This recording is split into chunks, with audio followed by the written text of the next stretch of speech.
Welcome, everybody. It's Samudra Shakti Online. Tonight, we have fellow teacher Michelle Black joining us. And I'm really excited because I met Michelle for the first time in person at the live event of Samudra Shakti out in Colorado in the fall of 2019. And after the pandemic started, I happened to be Facebook friends with her, and I started seeing that she was offering meditations online. And I was tuning into them and practicing with her. And they were delightful for me as a teacher, serving other people as a teacher, to be able to tune in and do a practice for myself with a fellow Anusara teacher. And Michelle, a little bit of background about her. She is an Anusara-inspired yoga teacher. She's an RYT 500 with Yoga Alliance. She lives in a small town in Wyoming and teaches yoga and meditation through community education classes, corporate yoga, and private lessons. Michelle also works in the local school with young children as a para-educator in special education. She believes that this love of seeing the aha moment in others continues to fuel her teaching of meditation and yoga. Michelle began her yoga journey with DVDs and an inexpensive yoga mat that came free with the DVDs. In 2015, she was working through some difficult life changes and began taking classes in person. This was the first time that a yoga teacher had been available to her in her area. The classes were so inspiring and helpful that Michelle decided to become a yoga teacher and pay it forward to help others find the way and find the relief and the joy that she has and had been helped with through yoga. Beginning in January of 2016, Michelle began taking classes in Park City, Utah at the shop and enrolled in an Anusara immersion with Tiffany Wood, followed by teacher training in 2017. And then she continued on with her 300-hour teacher training from 2018 to 2020. So I would like to hand this off to Michelle. I'm going to stop my screen share. And welcome, Michelle. All right. Thank you so much for the introduction. It's so nice to be here with all of you today. And I'm just honored to be part of this community and be able to share, give back to those of you. I'm just fixing my screen. You know how it is in this new world of online life. So as Lisa said, you know, when I first walked into the studio in Park City, it was quite overwhelming to be in this beautiful setting, but I really felt like a kindergartner in a college class. Everything was just so amazing, and the the teachers, all of my fellow yogis were so kind and welcoming, inviting me to stay in their homes. People I had just met were so lovely and kind. And all of these people became part of this journey of my life. And I continued taking classes from Tiffany Wood, Adam Ballinger, Kim Hogan, and just soaking in this gift that yoga had been to my life. So when the world just suddenly stopped last March, I was in the place of like, what do I do? What is happening? I think we all had this overwhelm. And so I thought, oh my gosh, I've got to sit and meditate. And so I had a very nice meditation. And then I realized, oh my gosh, everyone else needs to sit and meditate too. And then I thought of all of the people in my life who aren't yogis. You know, I've got my mom, I've got distant cousins, I've got Facebook friends. And I thought, you know, I need to bring to them some of this love, some of this kindness, some of this calmness that meditation brings into my life. So I wanted to bring that to all of them. So remember, this was back before any of us knew the word Zoom or made our own videos. And so I was quite nervous that first day. So I got out my iPhone, set it up on a step ladder to be able to record me doing a meditation, recorded about a 10-minute meditation, hit send, put it out into Facebook world. And I'm like, okay, now what have I done? Because when you put yourself out there, no editing, I don't know how to edit. I don't know how to change anything. It's just me being vulnerable and open and trying to bring love to all of those people in my life who I know also needed meditation. They just didn't know they needed meditation yet. So I put it out there and I thought, okay, this is my Dharma right now. This is my job. This is the only little thing that I can do to help people in the world today. So I set the intention that I would record a video every day and just put them out there and see what happened. And so pretty soon, the first video had 300 views, and then people were contacting me and saying, "Hey, this person I work with, can they be your friend too, so that they can see your videos?" And so I thought, this is my purpose right now, just to bring this love and peace and joy to other people. And so it's still going. I'm still recording them. And now I have a little leeway with myself, though. I don't have to do it every day if it's a rough morning or I'm not feeling well. And so, um, and my focus has always been to just bring some calm and some peace to people. So, and also considering my audience, like my mom, who doesn't, she's not a yogi.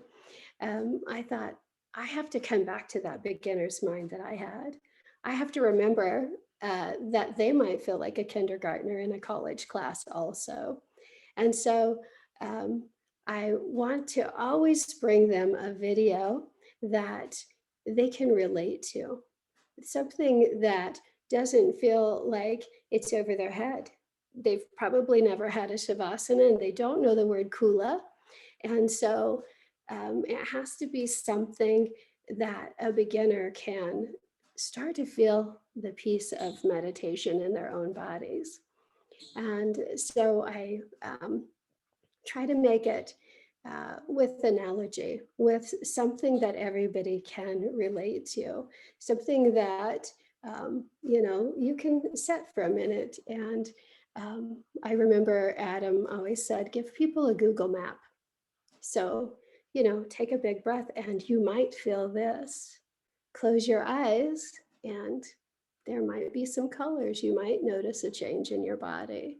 So, allowing people to have their experience as I try to lead them into a little bit of more peace, more kindness. And, as Lisa said, I do work in special ed. And so I've spent the last 17 years of my life trying to take things that are very difficult, maybe learning to read, that's really not a given, and bringing it down to a level that people can understand it. And so, I think all of the things that have brought us to where we are, they're all stepping stones to help us moving into our own dharmas.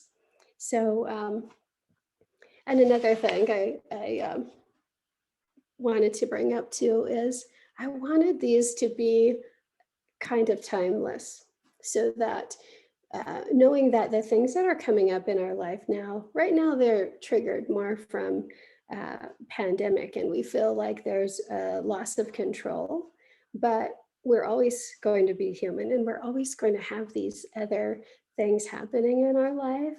And so I haven't mentioned the elephant in the room. I haven't mentioned COVID. I have not mentioned lockdown. I have not mentioned the political climate, which most of you know really got out of control here in our country. Those of you who aren't living in the US, I'm happy for you this year that you weren't here in part of this insanity. And so, teaching with knowing that's happening, I'm very aware of the political climate, but I never wanted to bring that up. I never wanted to actually give them the reason for why I was bringing them the video of the day. So, so some of the topics, I'll tell you about some of the topics that I have shared also. Um, so let's see, I went through and I picked out some of my favorites over the last couple of days. And um, one of the topics that I covered was opening a coconut and comparing that to, you know, how hard it is to open our heart again once we've had heartbreak and had a difficult journey in our life. Because most people can't imagine opening a coconut. They might not have the deeper the vocabulary and the understanding of how that relates into yogic text, but they could understand trying to open a coconut and how hard that is and how much work you have to put into it. And so that was one of my favorite topics. Another day, I talked about grief, and that one was a really difficult one. It took several tries to record. Um, and even now, um, you know, in the last year, 3 million people have died in the United States. I fact checked it this week. So I think it just became such an overwhelming number of people that we forget to sit with grief. And when the numbers get so huge, it's hard to remember each one of those numbers is someone's loved one. And so one of my yoga students that I had helped through grief a couple years ago when she lost her parents, she gave me a wonderful analogy of a box. You have this box and it has a button. That's your grief. And inside is a ball.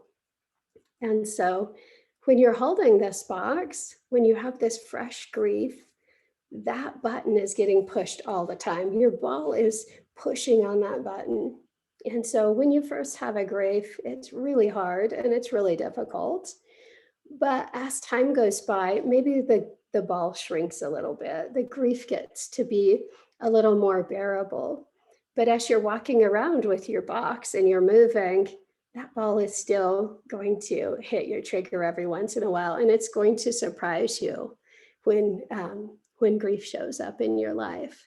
And, you know, I think that the analogy that my student had provided for me and being able to help other people see that and understand that they were grieving. Maybe they were grieving the loss of family gatherings, or maybe they were grieving one of those loved ones, but everyone was experiencing grief in this last year. That one was well received. When I tried to talk about beauty one day, I got some really angry comments because people are like, don't you know what's going on in the world? Would you look outside? Would you do something instead of just recording videos?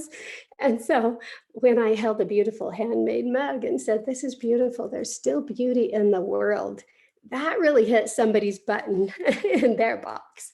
And so, so I'm like, it's okay. It's okay.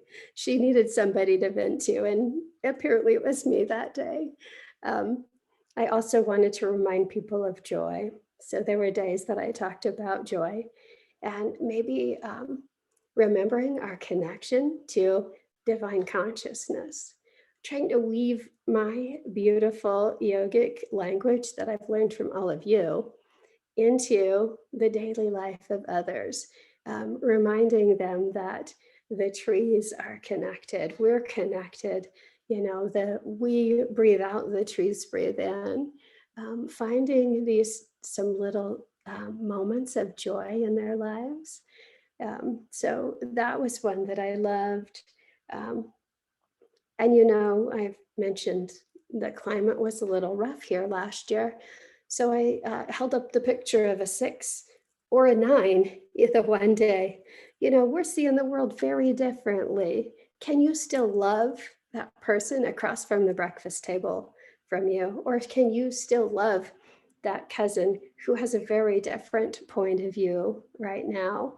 So remembering and reminding them that they're all part of the divine spark. We all have this divine spark in us, and they're experiencing life very differently. If they're seeing the 9 and you're seeing the 6, you're still part of divine consciousness. You're still part of that beautiful energy weaved through all of us.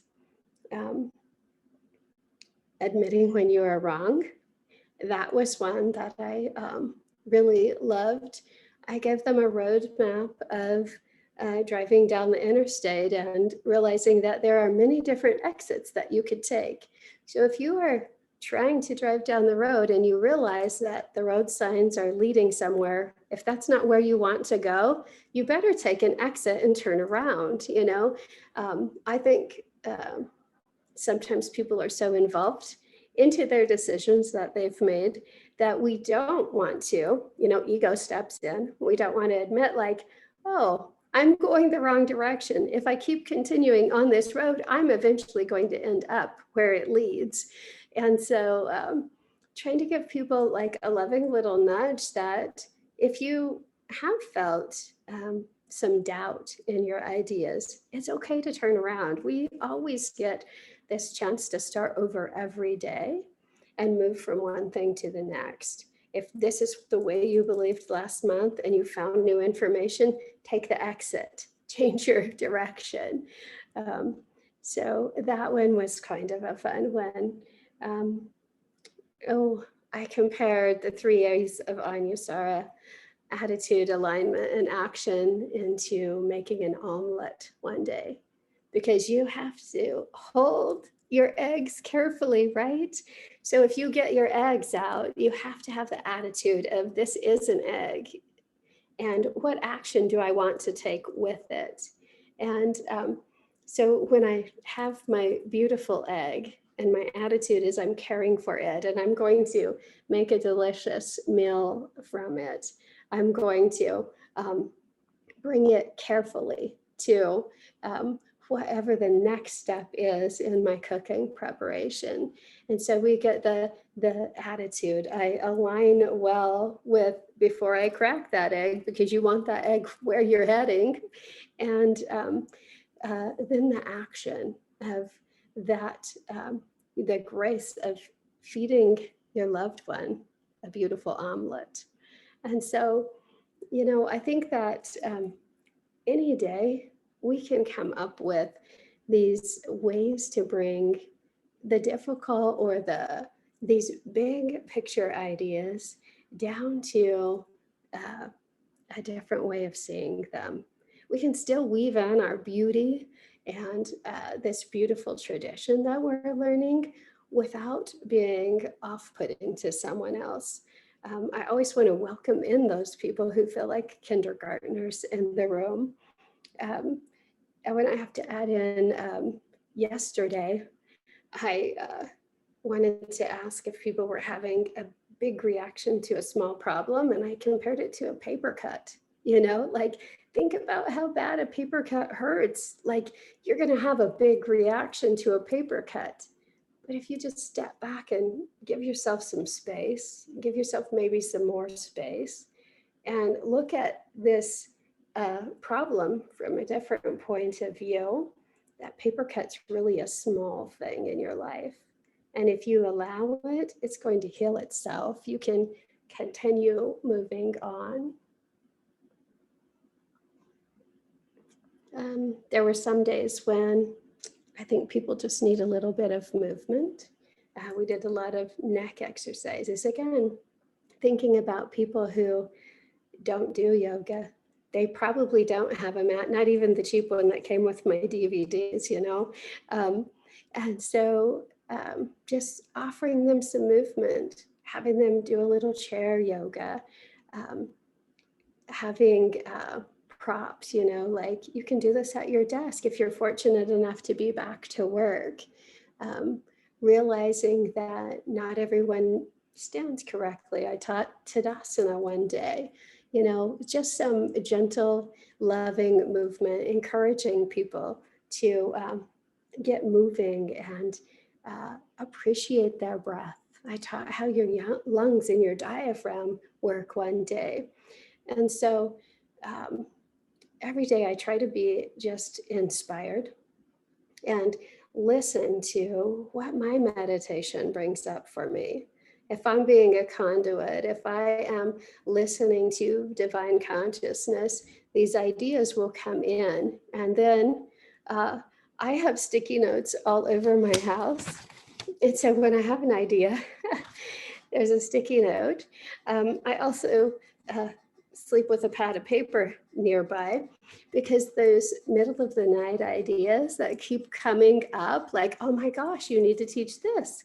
Oh my gosh, how do you teach people about flowing with grace? How do you teach this or that? So there are sticky notes on the shelves. There are pads of paper here and there, so that when I get that idea and then I'm open to it, I'll hear something in a conversation, or I can think of an analogy that brings this into reality for others so that they can use it in their life. And, you know, the other day I was talking to my mom on the phone, and um, I don't think she'll see this, so I'm going to tell you. She had a birthday last year, and she's not claiming that birthday because her birthday is March 13th.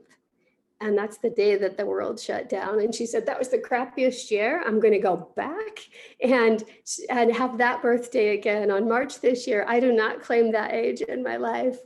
And so every day, just having this little like from my mom, or she would send me hearts or something on the page. And the other day, we were having a conversation, and she was telling me about somebody in the family. You know, there's always the family issues, and we have the different political views in the family.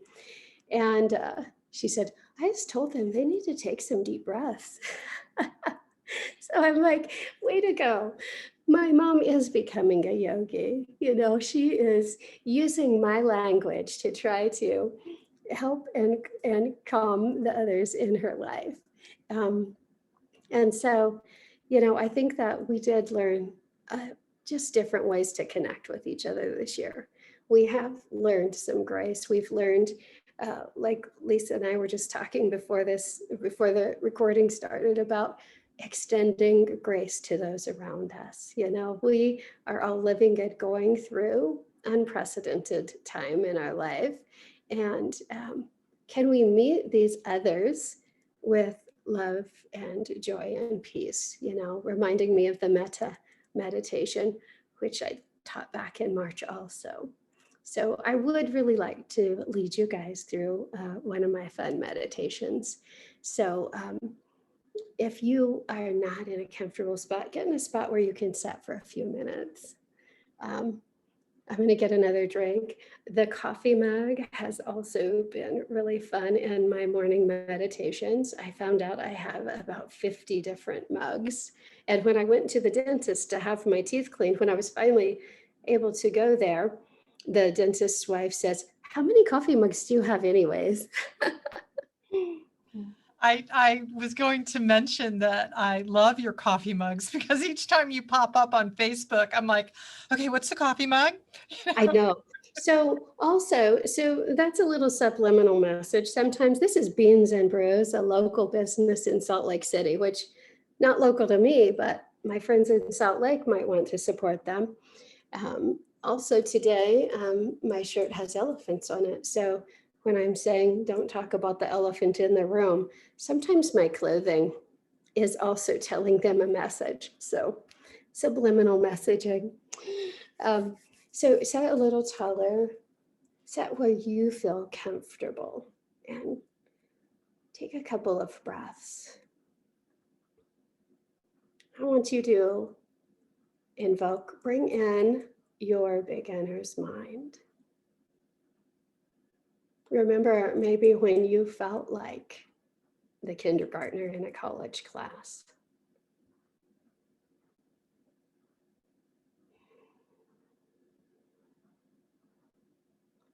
And with a few deep breaths, feeling your lungs expand.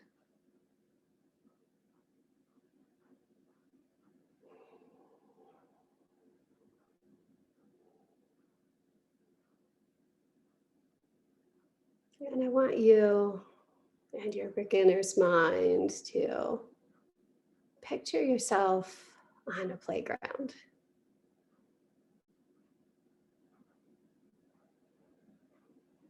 Look around and become familiar with the different uh, equipment there that you could go and play on.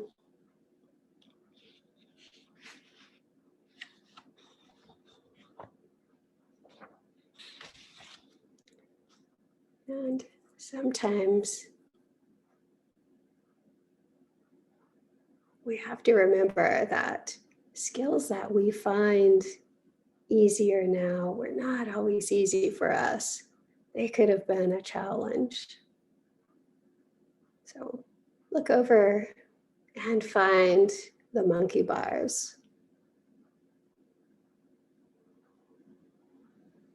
And as you move towards the monkey bars, start climbing up that ladder, however many rungs there are for you to get up to the platform.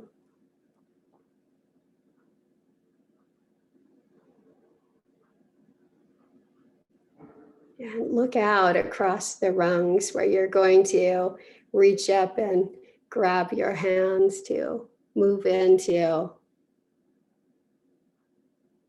your exercise, your movement across the monkey bars. Sometimes we have this desire to move forward in life, and we're not quite sure how to do that. So reach up and grab the monkey bars with one hand, and then take a big, deep, brave breath in so that you can swing forward and grab the next one with your second hand. And take a couple of movements. Just feel your body start to get into the flow of this activity. Allow your energy to start moving you forward like Shakti energy, moving from one grip to the next.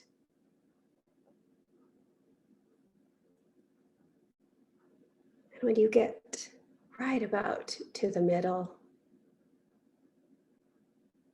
you might get a little tired.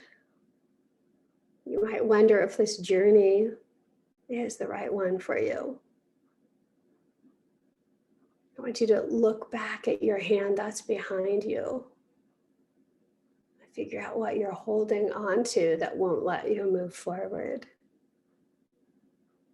We have this aphigraha, this letting go that has to happen for us to move forward into the next phase of our life. So whatever you're holding on to back there, maybe it's old thoughts, old ideas, things that don't serve you anymore. You're going to have to let go of it so that you can continue your forward momentum. Look forward at the hand in front, the one that's holding you strong, that's leading you forward into your dharmic path, leading you to where you want to be. Look forward at that strong hand that's gripping the bar in front of you, and bravely let go of the one behind. Let yourself swing forward and grab hold of the bar. And again, you've got to let go of what's happening behind you to move forward. So, however many times you have to look back and make that decision that what's behind you is behind you, it's in your past, and it's time for you to let it go so that you can move forward safely, successfully on this dharmic path that's set for you. when you get your momentum going and you can check into this flow. You feel the energy of life supporting you. You feel that you are loved and cared for, and that divine consciousness, this whole greater universe, is guiding you and bringing you forward.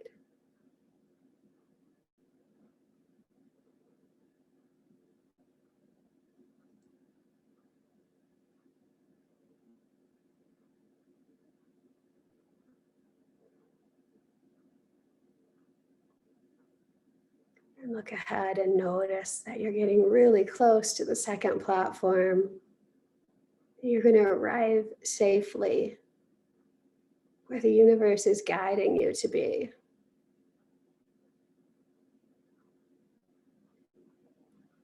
A little bit more effort and you'll land on the platform.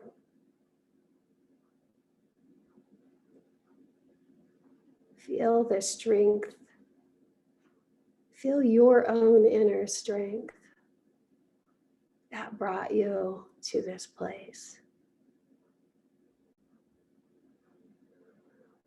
If you want, you can look behind you and see the distance that you crossed, and you can see how much that you had to let go of behind you to move forward on this path.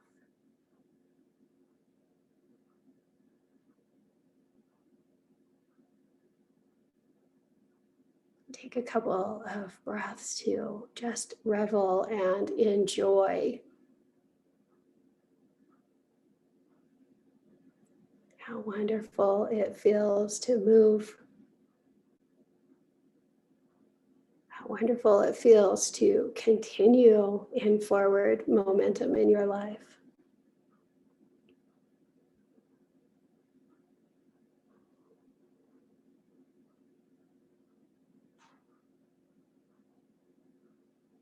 Take a couple of nice deep breaths into your body.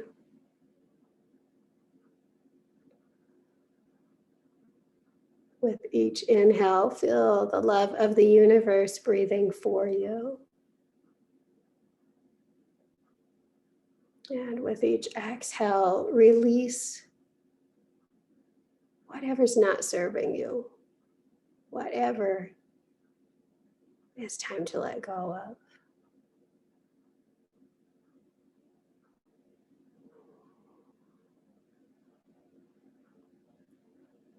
Take another lovely deep breath into your body.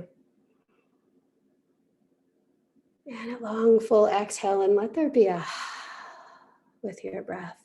That sound that we naturally make when we've accomplished something hard.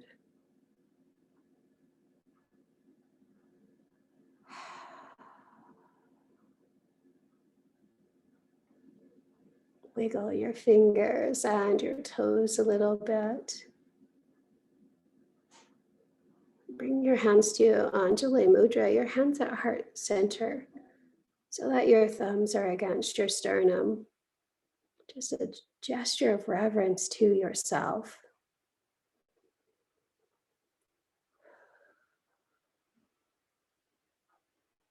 And if you're ready, you can open your eyes and look at this new path you're on, this new Dharma set for you. Much love to all of you. Namaste.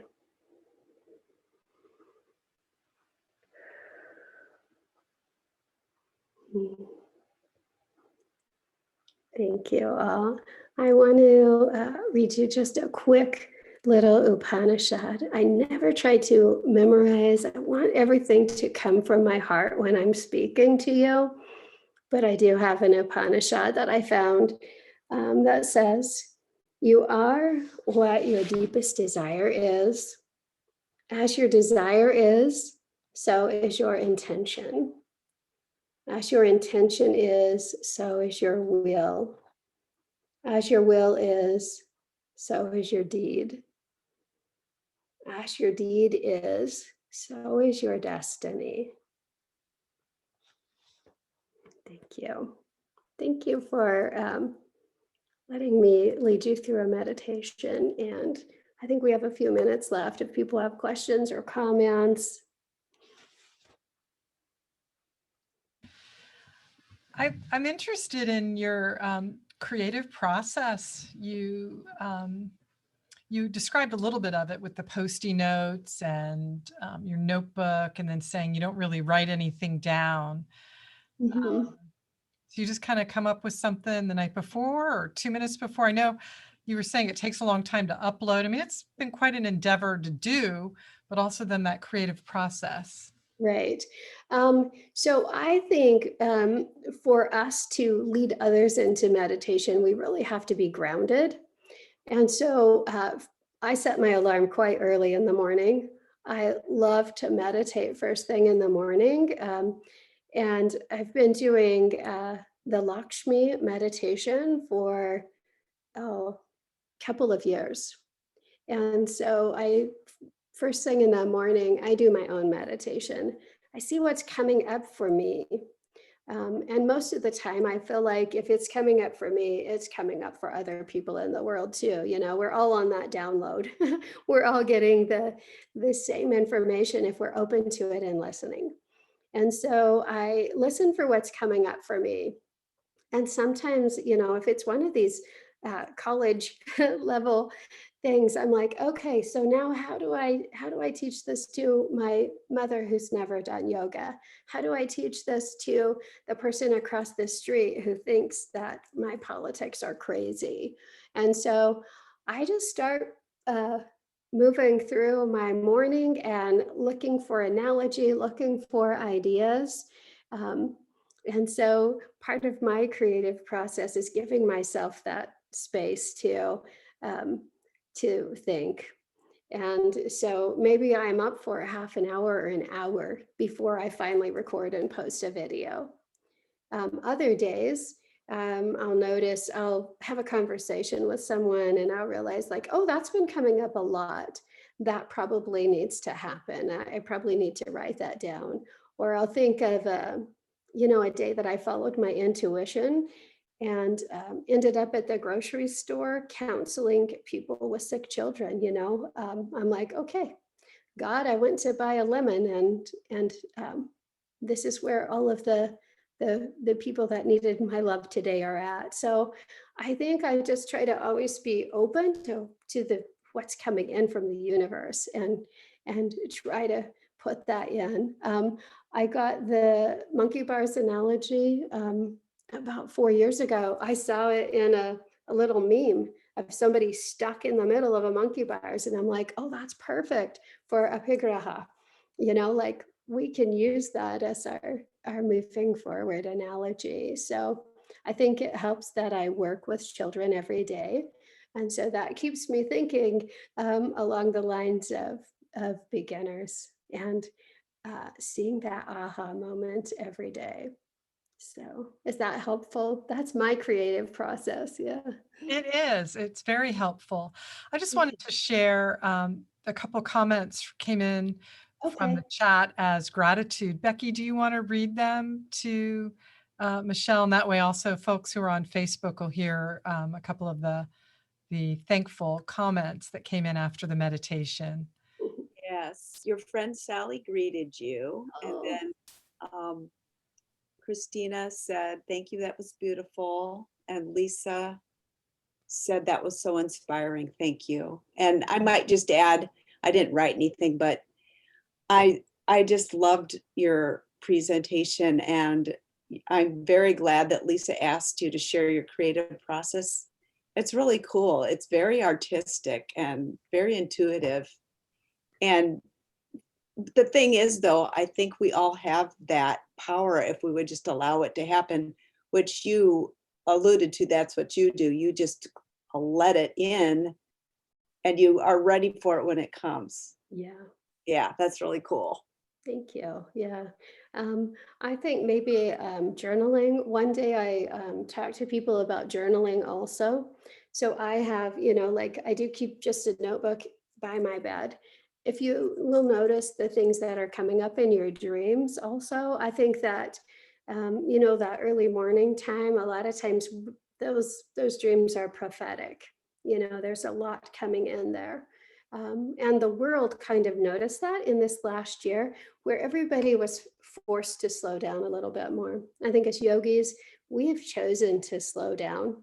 We've chosen to be more in our own intuition, maybe by what we drink, what we eat, what we put into our bodies, and how we spend our time.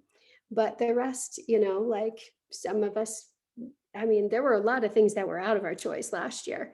And so I think that that forced slowing down. I think maybe this is a time where people will be more open to their intuition. Third eye meditation.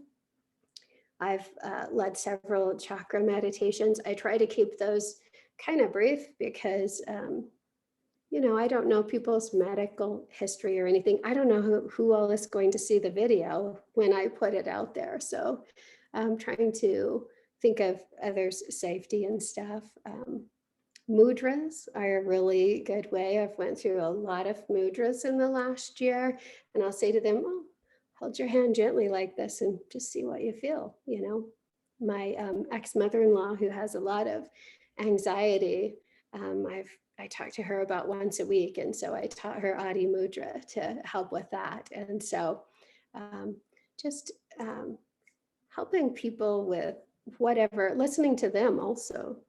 I think that listening to the people that I do see in the grocery store or the people who call me or private message me, and just listening to what is happening in their lives, then that helps me to be more open for how can I help them, what would serve them, and this is seva, this is my service to the world right now, when I couldn't do anything but talk about that beautiful mug that the that the lady was so mad about that day.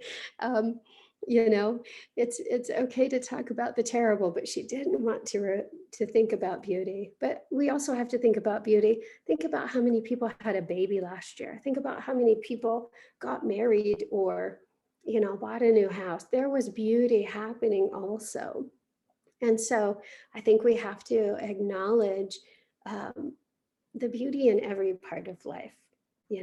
It's a roller coaster. Thank you all so much for being here. I really appreciate that. And I wish that we could Om together. The Oms don't work very well in a Zoom meeting, but I am going to end with an Om. So I will hear you in my mind. Take a deep breath in and a long exhale. And again for Om.